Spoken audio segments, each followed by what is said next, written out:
Okay, so I really want to get you guys' opinion on this because I just watched a part of the video of where R. Kelly's sister talks about how R. Kelly is the victim.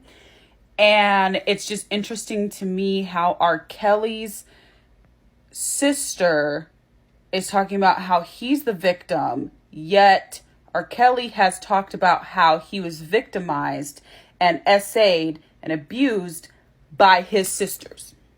Victim, I will acknowledge. But from what I've seen in court and from what I've studied and from what I've read, the only victim I've seen that's been stolen from, lied on, is Robert. No one's talking about the money that was being extorted from Robert. No one's talking about what was stolen from him. No one's talking about the businesses that were in his name. No one's talking about the bank accounts that were in his name. No one's talking about any of the millions of dollars that was siphoned.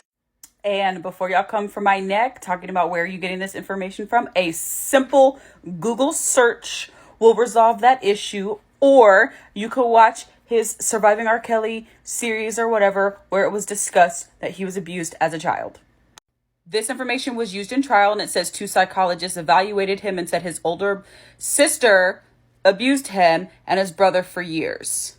Now, it does not mention anybody by name, so it could not be this particular sister, because I believe he has 2 sisters, but it could not be this particular sister.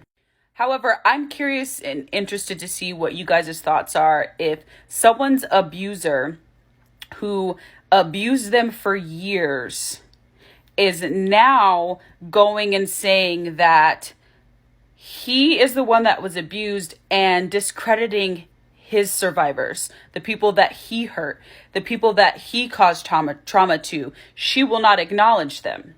And I just find it kind of peculiar that if by chance this is the same person that was abusing him when he was a child, is now speaking for him and essentially just discrediting everything a victim to R. Kelly has experienced. And I think it's just such an interesting trauma bond if they still have a relationship and that she's fighting so hard for him and basically saying that none of the evidence that she has seen shows that he has done anything wrong. But this isn't the first time he's been on trial for doing something like this. Like, he may have been found not guilty in 2007 or whenever, what year that was.